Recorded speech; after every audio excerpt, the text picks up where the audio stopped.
नमस्कार दोस्तों, मैं हूं पंकज राय और आप सभी देख रहे हैं दिव्य ज्ञान चैनल। आप सभी का हार्दिक स्वागत है। आज मैं हिंदी की परीक्षाओं में पूछे जाने वाले एक बहुत ही साधारण विषय पर चर्चा करने जा रहा हूं। यूं तो यह विषय बहुत ही साधारण है, पर बहुत ही परीक्षोपयोगी है।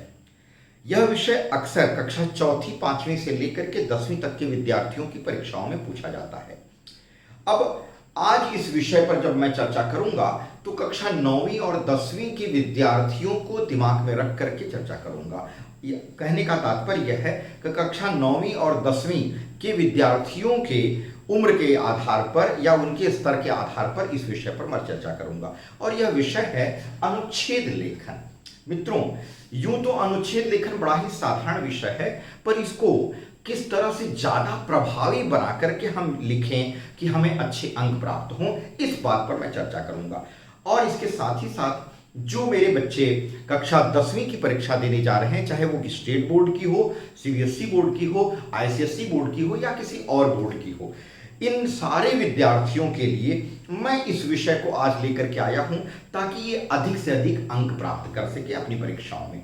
चलिए, तो सबसे पहले एक जनरल सी बात बताऊंगा जो आप सभी को हो सकता है बहुत सारे लोगों को पहले से मालूम हो, कुछ नहीं जानते होंगे तो वो जान लेंगे। वह बात यह है कि अनुच्छेद का अर्थ क्या होता है।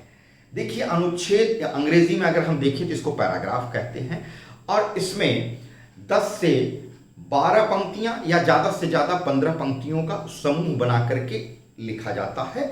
और ये पंक्तियां क्रमबद्ध एक के बाद एक आती हैं और इनमें एक तारतम्य बना होता है। कहने का तात्पर्य है कि जिस विषय पर हम लिख रहे हैं उस विषय का क्रम टूटता नहीं है, और 10 पंक्तियों में या ज्यादा से ज्यादा 12 या बहुत ज्यादा कर दिया तो 13-14 पंक्तियों तक इसको हम समेटते हैं।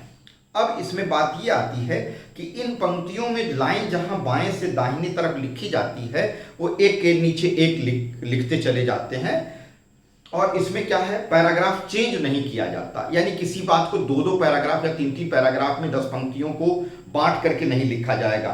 ये जो भी होंगी, जो भी बातें हम लिखेंगे वो एक ही पैराग्राफ के अंदर लिखेंगे। और पैराग्राफ की साइज क्या होगी, वो साइज होगी 10 से 12 पंक्तियां ज्यादा से ज्यादा, या बहुत ज्यादा कर दिया तो आप बहुत ज्यादा से ज्यादा 14 से 15 पंक्तियां कर देंगे तो भी चल जाएगा, लेकिन इससे ज्यादा ना हो। इससे ज्यादा हो जाता है तो वह निबंध का रूप लेने लगता है फिर, और वो उसमें अनुच्छेद का अंश खत्म होकर के वो दूसरी तरफ बढ़ने लगता है।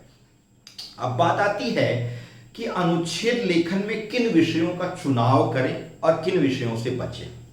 देखिए, अनुच्छेद कई मुद्दों पर पूछे जाते हैं।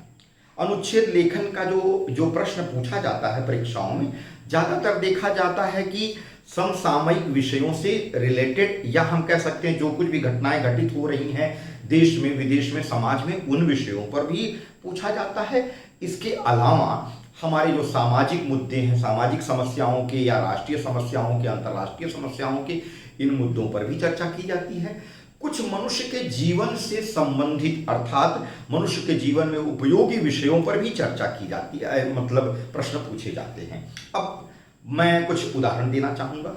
अब जैसे मनुष्य के जीवन के लिए उपयोगी विषय, जैसे समय का महत्व, मित्र का महत्व, गुरु का महत्व, इसके अलावा सच्ची मित्रता क्या है, इन विषयों पर समय का महत्व, अनुशासन का महत्व इत्यादि विषयों पर इस महत्व टाइप के प्रश्न पूछे जाते हैं कि इसका महत्व क्या है, उसका महत्व क्या है। इन विषयों को भी परीक्षाओं में दिया जाता है।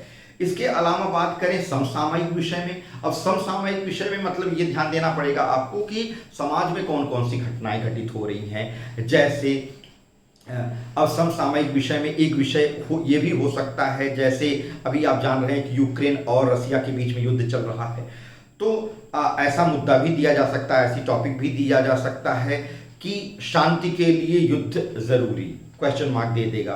तो क्या शांति के लिए युद्ध जरूरी है? अब इस बात को आप ध्यान में रख करके अपनी सारी बातों को, अपने सारे विचारों को आपको 10 से 12 पंक्तियों में अभिव्यक्त करना है।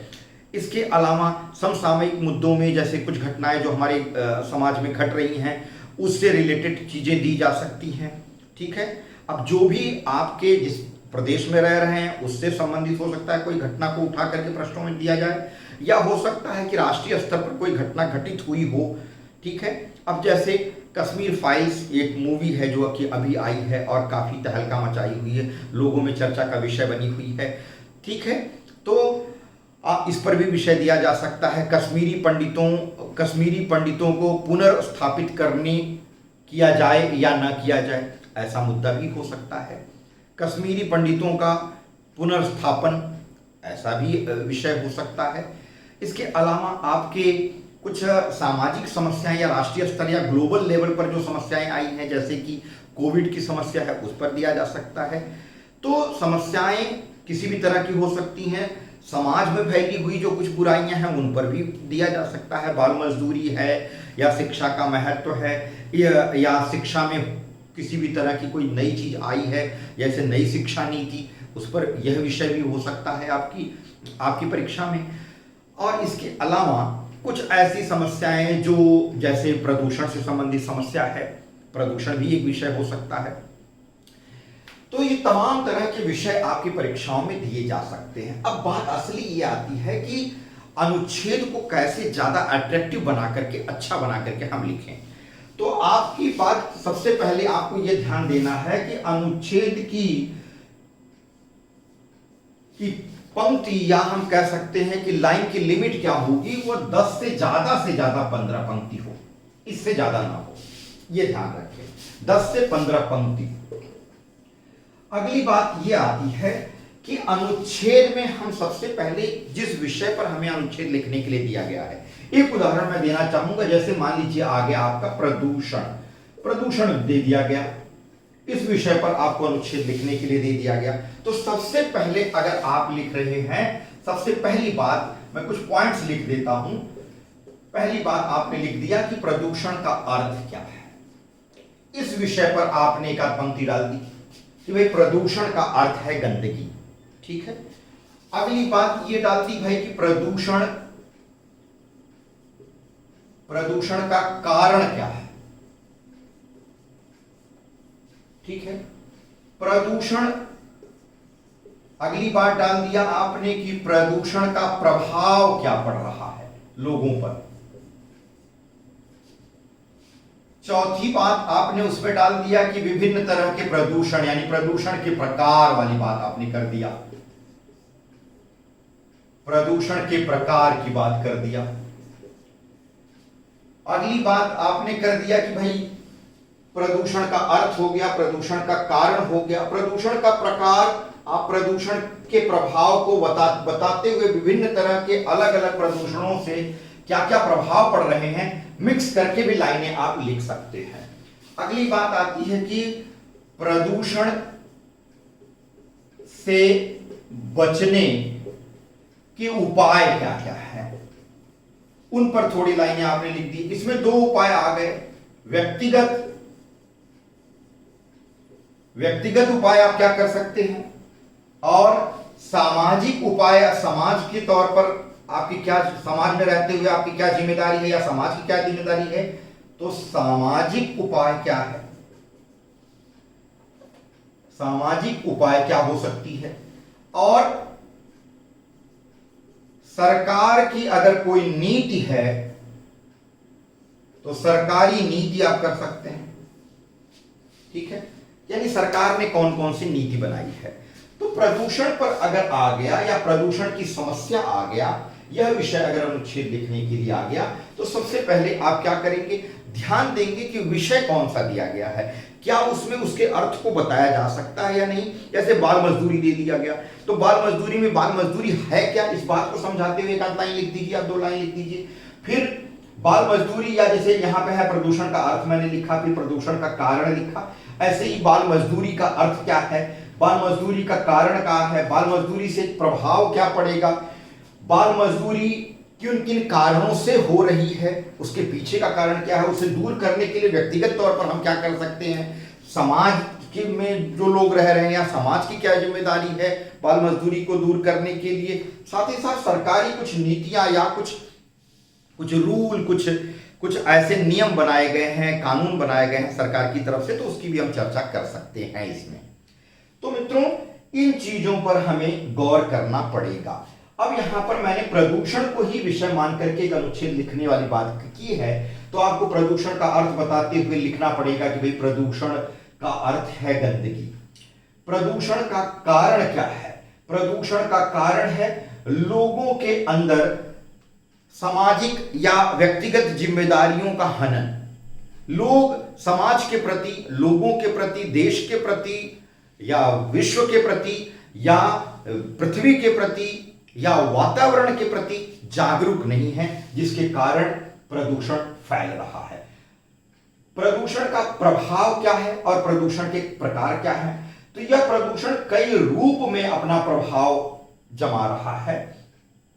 कहीं ध्वनि को प्रदूषित किया जा रहा है, यानी लोग इस बात का ध्यान नहीं दे रहे हैं कि जो ध्वनि हम उत्पन्न कर रहे हैं या हम जिस वजह से ध्वनि का कारण बन रहे हैं या हमारी वजह से अगर ध्वनि फैलाई जा रही है तो उसकी वजह से क्या प्रभाव पड़ रहा है। ठीक है, उन पर चर्चा करते हुए कुछ पंक्तियां हम लिख सकते हैं। इसके बाद हम बात कर सकते हैं भाई कि मृदा प्रदूषण जो है, यानी धरती पर जो गंदगी फैलाई जा रही है, मिट्टी की जो गंदगी फैल रही है, वो किस तरह से है। जैसे हम रासायनिक खादों का प्रयोग कर रहे हैं जिसकी वजह से मिट्टी का प्रदूषण बढ़ रहा है। हम कचरे को जमीन पर फैला देते हैं और कहीं एक जगह संचित करके, व्यवस्थित करके, एक डब्बे में न डाल करके, कूड़ेदान में, बड़े कूड़ेदान में न डाल करके हम उसको फैला करके रखते हैं, जिसकी वजह से भी मिट्टी का प्रदूषण बढ़ता है। और इसके साथ साथ वायु प्रदूषण भी बढ़ता है। हवा में उन चीजों के ऐसे जमीन पर फेंक देने की वजह से, धूप और बारिश की वजह से उसमें जो सड़न पैदा होती है, या हम कहते हैं तेज धूप के कारण जो चीजें, खाने वाली चीजें हैं या हम कुछ फेंक दिए ऐसी चीजें जिनकी वजह से उसमें भीषण दुर्गंध फैल रही है, तो वायु प्रदूषण भी फैलता है। इसके अलावा वायु प्रदूषण के और भी कारण हो सकते हैं, जैसे कि गाड़ियों के धुएं। ठीक है, तो गाड़ियां जो हम ज्यादातर प्रयोग कर रहे हैं, थोड़ी ही दूर जाने के लिए हम पैदल या साइकिल का प्रयोग न करके हम गाड़ियों का, पेट्रोल और डीजल से चलने वाली गाड़ियों का प्रयोग कर रहे हैं, जिसकी वजह से प्रदूषण फैल रहा है। तो तमाम ऐसी बातें हमें सोचना है और क्रमबद्ध तरीके से लिखना है। इसमें सबसे बड़ी बात दोस्तों यही होती है कि हम किसी चीज को क्रमबद्ध तरीके से लिखें। यहां पर प्रदूषण की समस्या या प्रदूषण विषय पर मैंने जो की पॉइंट्स दिया है, महत्वपूर्ण बिंदु दिए हैं, वो क्रमबद्ध देने की कोशिश की है। आप हो सकता है कि प्रदूषण के प्रकार को ऊपर लिख दें और प्रदूषण के प्रभाव को नीचे कर दें, तीसरे चौथे में अंतर आप ऊपर नीचे कर सकते हैं। तो ये महत्वपूर्ण बिंदुओं के आधार मान करके आप अपने शब्दों में चर्चा करें उसकी। प्रदूषण के सभी प्रकारों पर आप थोड़ी थोड़ी बातें उसमें जरूर लिखें कि मिट्टी का प्रदूषण क्या है, वायु प्रदूषण क्या है, जल प्रदूषण क्या है, मृदा प्रदूषण क्या है, ध्वनि प्रदूषण क्या है। इन सारे तरह के प्रदूषणों पर थोड़ी थोड़ी बातें जरूर लिखें। और कुल मिलाकर के ये बात आपको ध्यान रखनी है कि इस विषय पर आप 10 से 15 पंक्तियों से ज्यादा न लिखें, कम से कम 10 रहें, ज्यादा से ज्यादा 15 पंक्तियां रहें। आपके व्यक्तिगत सुझाव अंततोगत्वा आप जरूर डालें उसमें कि आपका अपना व्यू क्या है, जिस पर एग्जामिनर की नजर पड़ते ही उसका ज्यादा प्रभाव पड़ता है। जब एग्जामिनर की नजर आपके व्यक्तिगत विचारों पर पड़ेगी तो वो ज्यादा प्रभावित होता है और कहीं ना कहीं उस पर आपका अंक भी डिपेंड करता है। अगर वो ज्यादा प्रभावित होगा तो अंक अच्छे मिलेंगे। सामाजिक उपाय क्या है और सरकारी नीतियां क्या है, तो ये एक तरह का उदाहरण मैंने आपको दिया प्रदूषण विषय पर। इसी तरह से आप बाल मजदूरी ले सकते हैं, आप अन्य तरह की कोई भी समस्या जो समाज में चल रही है उस पर ले सकते हैं, छुआछूत वाली बात ले सकते हैं। हालांकि आप समाज में उस तरह की बातें कम होने लगी हैं, लेकिन यह मुद्दा भी आप ले सकते हैं। ठीक है, इसके अलावा आप ले सकते हैं नई शिक्षा नीति। अब नई शिक्षा नीति के बारे में अगर आप इस तरह के विषयों को टच करते हैं तो आपको एक बात का ध्यान रखना पड़ेगा कि इन तरह के विषयों को टच करते समय आपके पास अच्छी इंफॉर्मेशन होनी चाहिए। आपको वह विषय पहले से थोड़ा बहुत पढ़ा हुआ हो तो ही इन विषयों को टच करें, अन्यथा दूसरे ऑप्शन पर जाएं जिसमें आप बेटर फील कर रहे हैं, जिसमें आपको कुछ आंकड़े देने में आसानी महसूस हो रही है, ऐसे विषयों पर जरूर लिखें। तो मैं समझता हूं आज का ये वीडियो आपके लिए उपयोगी जरूर होगा। जो 10वीं की परीक्षा देने जा रहे हैं आपके लिए ऐसे ही उपयोगी मैं विषय लाता रहूंगा। तब तक के लिए आप आगे का वीडियो का इंतजार करें। मैं आपसे जरूर मिलूंगा अगली वीडियो में एक नए विषय के साथ। आप सभी का बहुत बहुत धन्यवाद।